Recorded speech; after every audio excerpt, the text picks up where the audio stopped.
Hello my dear friend, जैसे कि मैंने पिछली वीडियो में बात किया था कि हम जो कि पीओसी फर्स्ट का हम यूनिट बाय यूनिट देखेंगे। उसके साथ साथ क्या करेंगे कि सेमेस्टर के हिसाब से पॉइंट ऑफ व्यू से हम क्वेश्चन भी इंपॉर्टेंट देखते चलेंगे। ठीक है, तो देखो पहली यूनिट क्या है। पहली यूनिट में हम पढ़ेंगे कि ऑर्गेनिक कंपाउंड होता क्या है, इसकी क्लासिफिकेशन पढ़ेंगे और क्लासिफिकेशन थोड़ा डीपली में समझेंगे। ठीक है, देखो ऑर्गेनिक कंपाउंड क्या होता है। ऑर्गेनिक कंपाउंड एक प्रकार का ब्रांच ऑफ कार्बन होता है। ठीक है, ऐसा कंपाउंड जिसके ब्रांच में, जिसके शाखाएं में कार्बन आइटम आकर जुड़ते होंगे उससे हम क्या बोलेंगे, ऑर्गेनिक कंपाउंड बोलते हैं। ठीक है, और ऑर्गेनिक कंपाउंड को ही हम उसकी भाषा में ऑर्गेनिक कंपाउंड की केमिस्ट्री भाषा में ऑर्गेनिक कंपाउंड केमिस्ट्री बोलते हैं। ठीक है, अब जैसा कि ऐसा कार्बन ना ऐसा चैन ना हो जिसमें कार्बन ना हो, उसे हम ऑर्गेनिक कंपाउंड नहीं बोलेंगे।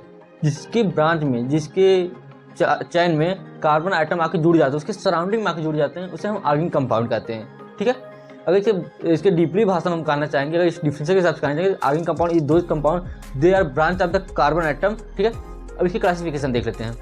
तो दो प्रकार का होता है, इसमें दो क्लासिफिकेशन है, open chain, close chain. Open chain क्या होता है, जिसके नाम से पता चला है, ऐसा चेन जिसमें ओपन मतलब कि पहला कार्बन लास्ट कार्बन से अटैच ना हो, ओपन चेन होता है। ठीक है, उसे हम ओपन चेन कहते हैं। ठीक है, और क्लोज चेन क्या होता है, क्लोज चेन में जैसे कि सबको पता है कि पहला कार्बन और लास्ट कार्बन अटैच होगा तो वो क्लोज हो जाएगा, उसे क्लोज चेन बोलते हैं। मतलब कि और दूसरा नाम इसे बोलते हैं एसाइक्लिक और साइक्लिक। साइक्लिक चक्का देखियो, समझ लो वो क्या है, वो हमारा क्लोज चेन हो गया। ओपन चेन में सिंपल सा चेन रहेगा, मतलब कि CH3 CH2 CH2 CH3, ये क्या है, ओपन चेन। अगर ऐसा कोई कार्बन हो जिसका पहला कार्बन लास्ट कार्बन से अटैच हो रहा है और साइक्लिक फॉर्मेशन हो रहा है तो उसे हम क्या बोलेंगे, क्लोज चेन। ठीक है, ये दो प्रकार का हेट्रोसाइकिल होता है, होमोसाइकिल होता है जिसमें ऐसा कंपाउंड जिसका एटम सेम एटम होता है। हेट्रोसाइकिल में जिसका डिफरेंट एटम होता है। ठीक है, और इसका कार्बन लगभग सेम रहेगा, बस उसका जो मेन आइटम होगा उसमें कार्बन हो जाएगा, नाइट्रोजन हो जाएगा, ऑक्सीजन हो जाएगा। ठीक है, ये सब हो जाता है। हेट्रोसाइकिल का तो डिफरेंट हो जाएगा, पूरा डिफरेंट हो जाएगा। ठीक है, होमोसाइकिल दो प्रकार का होता है, एसाइक्लिक होता है, एरोमेटिक होता है। एसाइक्लिक में क्या होता है कि ये पूरी तरह से एरोमेटिसिटी नहीं होगा। ठीक है, एरोमेटिक क्या होता है, ये पूरी तरह से एरोमेटिसिटी होगा, मतलब इसमें 6 कार्बन होंगे और इसमें जो बांड होंगे ये अल्टरनेट बांड होंगे। ठीक है, ये दो प्रकार एरोमेटिसिटी दो प्रकार होती है, एक होता है बेंजोनॉइड और नॉन बेंजोनॉइड। बेंजोनॉइड में जिसकी बेंजीन रिंग का फॉर्मेशन होता है। ठीक है, बेंजीन कैसा होता है, एरोमेटिक होता है। ठीक है, क्या होता है, एरोमेटिक होता है। देखो ये होगा बेंजोइड। ठीक है, और जिसमें क्या होगा कि एरोमेटिसिटी शो ना करे। ठीक है, क्या हो, एरोमेटिसिटी शो ना करता हो। ठीक है, वो हमारा नॉन बेंजोनाइड में है, जैसे ये।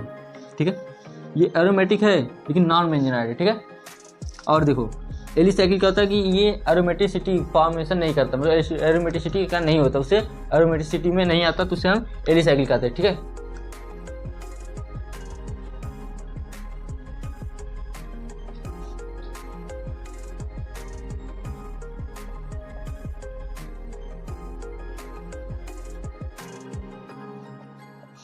देखो अब बात करेंगे कि नॉमेनक्लेचर ऑफ ऑर्गेनिक कंपाउंड। देखो नॉमेनक्लेचर ऑफ ऑर्गेनिक कंपाउंड क्या होता है, दो प्रकार का होता है। पहला होता है कॉमन नेम, दूसरा होता है IUPAC नेम।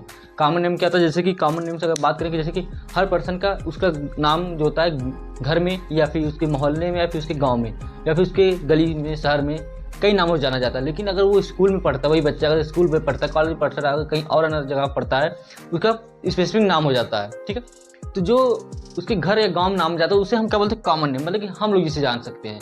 ठीक है, जैसे कि मान लीजिए आप हैं, आपके पापा हैं, मम्मी कुछ और नाम से बुलाते होंगे, आपके चाचा होंगे घर में, जो भी कोई होगा आपके शहर में कुछ अलग नाम से बुलाते होंगे। लेकिन जब आप वहीं कॉलेज में चले जाते हैं तो IUPAC मतलब कि उसके स्पेसिफिक नाम हो जाता है। ठीक है, और जो स्पेसिफिक नाम होता है जो पूरे लोग जानते हो वो हम उसे हम IUPAC नेम में रखते हैं, और जो कुछ ही लोग जानते हैं, जैसे कि कुछ तुम्हारे रिलेटेड लोग जानते हो, उसे हम कॉमन नेम में रखते हैं। ठीक है, कॉमन नेम क्या होता है, ये पर्टिकुलर लोग नाम जानते हैं। और IUPAC नेम क्या होता है कि ये इंटरनेशनल लैंग्वेज में होता है। ठीक है, किसी भी रसायन चीज़ को जानने के लिए उसे इंटरनेशनल में रखा। ठीक है, IUPAC नेम के लिए हमें क्या जरूरत पड़ेगी, ये नाम क्यों रखा गया आपको पता है क्या?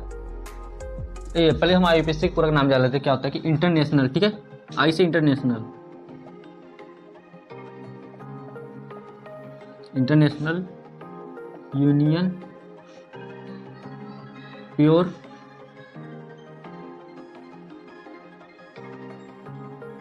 अप्लाइड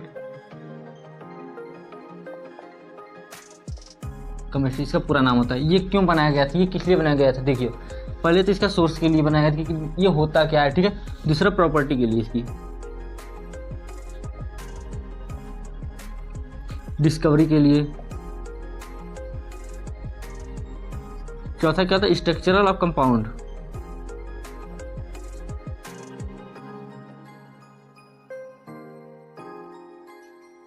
ये 4 चीज होती है, इस चीज को डिफाइन करती हैं आईयूपीएसी नेम में, जो कि पहला क्या आता है कि सोर्स, प्रॉपर्टीज, डिस्कवरी और स्ट्रक्चर ऑफ कंपाउंड कैसा बनेगा। ये 4 चीज होती हैं, इसके बेस पे बनाए गए, ठीक है। देखो आईयूपीएसी में 3-4 कैटेगरी होती है। देखो पहला क्या था, हमें प्रीफिक्स पता होना चाहिए, वर्ड रूट पता चलना चाहिए और सफिक्स पता होना चाहिए, ठीक है। प्रीफिक्स में 2 पार्ट होता है, ठीक है, सेकेंडरी प्रीफिक्स, ठीक है, और प्राइमरी प्रीफिक्स। इसमें क्या आता है, number of carbon atom, number of carbon atom. Suffix में क्या आता है कि प्राइमरी सफिक्स और सेकेंडरी सफिक्स, ठीक है। होता है कि नॉमेनक्लेचर, ठीक है। आईयूपीएसी नेम लिखने के लिए 3 फॉर्मेट होते हैं। पहले कि हमें प्रीफिक्स पता होना चाहिए, दूसरा क्या होता है कि हमें वर्ड रूट पता होना चाहिए, तीसरा बात क्या होता है सफिक्स पता होना चाहिए। और ये सब पता होने के बाद भी हमें उसके अंदर भी कुछ पता होना चाहिए। क्या, देखो कि अगर हमें प्रीफिक्स पता है तो हमें ये पता होना चाहिए पहले क्या प्राइमरी प्रीफिक्स लिखेंगे कि सेकेंडरी प्रीफिक्स लिखेंगे। देखो पहले क्या लिखेंगे, सेकेंडरी प्रीफिक्स लिखेंगे, ठीक है। उसके बाद पहले सेकेंडरी प्रीफिक्स, फिर सेकेंडरी प्रीफिक्स, फिर वर्ड रूट में नंबर ऑफ कार्बन कितने होते हैं, सफिक्स में हमारा प्राइमरी सफिक्स हो जाएगा, फिर सेकेंडरी सफिक्स हो जाएगा। प्राइमरी प्रीफिक्स में क्या आता है, सब्स्टिट्यूएंटेड, मतलब कि सब्स्टिट्यूएंटेड मतलब होता है कि CH3 ethyl group, methyl group, bromo, chloro, ठीक है, आइडो, एथाइल, मेथाइल, ये सब क्या है, ये सब क्या होता है हमारा सब्स्टिट्यूएंटेड ग्रुप होते हैं, ठीक है। उसके बाद आता है सेकेंडरी प्रीफिक्स, इसमें हम देखेंगे कहीं तो साइक्लिक कंपाउंड नहीं है, बाइसाइक्लिक कंपाउंड नहीं है, ये सब देखेंगे। नंबर ऑफ कार्बन, हम कार्बन गिनेंगे, काउंट करेंगे, ठीक है, कि कार्बन कैसे मतलब कितने कार्बन है, 4 है, 5 है, 3 है, 2 है, 1 है, क्या है, कितने कार्बन है। फिर बात है सफिक्स में देखेंगे पहली बात कि इसमें क्या है, सिंगल बॉन्ड नहीं है, डबल बॉन्ड नहीं है, ट्रिपल बॉन्ड नहीं है, ठीक है, एल्किल, एल्काइल, एल्कीन, ये सब तो नहीं है। इसके बाद देखिए मेन फंक्शनल ग्रुप, मतलब कि OH ग्रुप नहीं है, OH ग्रुप नहीं है, कीटो ग्रुप नहीं है, एल्डिहाइड ग्रुप नहीं है, ये सब देखेंगे।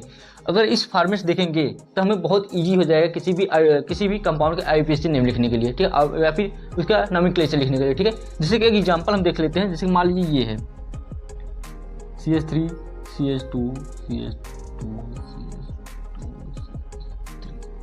यह एक कंपाउंड है, चैन है, ठीक है। अब हमें पहले क्या देखना है, पहले हम देखेंगे क्या इसमें प्रीफिक्स में सब्स्टिट्यूएंट ग्रुप नहीं है या फिर बाइसाइक्लिक है, क्या इसमें कोई सब्स्टिट्यूएंट ग्रुप लग रहा है, ethyl, methyl, bromo, chloro, आइडो, nitro, ये सब ग्रुप है इसमें नहीं है, मतलब हमें इसे छोड़ देना है। बाइसाइक्लिक नहीं है, दिख ही नहीं रहे, ओपन चैन है तो इसमें साइक्लिक होगा नहीं, हटा दो इसे। वर्ड रूट बात करते हैं हम, इसमें काउंट करके नंबर कितना है कार्बन के, 1 2 3 4 5। अब 5 कार्बन तो उसे क्या बोलते हैं, पेंटा बोलते हैं, पेंटेन बोलते हैं। देखो पेंटेन, पेंटाइल, ये किस पे डिपेंड करेगा, ये डिपेंड करेगा बॉन्ड पे, 1 2 3 बॉन्ड होते हैं ना, ठीक है, ये इस पर डिपेंड। अगर आप लोग कमेंट करेंगे तो हम उस पर भी डिटेल में वीडियो बना देंगे, ठीक है। तो देखो इसमें नंबर काउंट के लिए 5 कार्बन हो गए, तो पेंटेन, ठीक है। अब कितने बॉन्ड है, क्या इसमें सिंगल बॉन्ड कहीं पे नहीं है, ट्रिपल बॉन्ड है नहीं है, सब सिंगल बॉन्ड है, तो पेंटेन, ANE, ठीक है, पेंटेन हो गया। अब देखें क्या इसमें मेन फंक्शनल ग्रुप कोई है, कोई ग्रुप है नहीं है, कीटो ग्रुप नहीं है, एल्डिहाइड ग्रुप नहीं है, कोई ग्रुप ऐसा जो कि इसमें दिख रहा है नहीं है। तो सिंपल से क्या है, 5 कार्बन भाई एक सिंगल बॉन्ड से जुड़े हैं, न इसमें साइक्लिक कंपाउंड, न बाइसाइक्लिक कंपाउंड, न सब्स्टिट्यूएंट लगे हैं, न इसमें कोई फंक्शनल ग्रुप है, न कोई इसमें सिंगल बॉन्ड के अलावा कोई दूसरा बॉन्ड है। तो सिंपल से क्या होगा, कार्बन गिन लो, 5 कार्बन भाई, पेंट, सिंगल बॉन्ड है, ANE, इसका हो गया पेंटेन। इतना ईजी होता है। इससे और डिटेल में हम नेक्स्ट वीडियो में मिलते हैं, तब तक के लिए थैंक यू।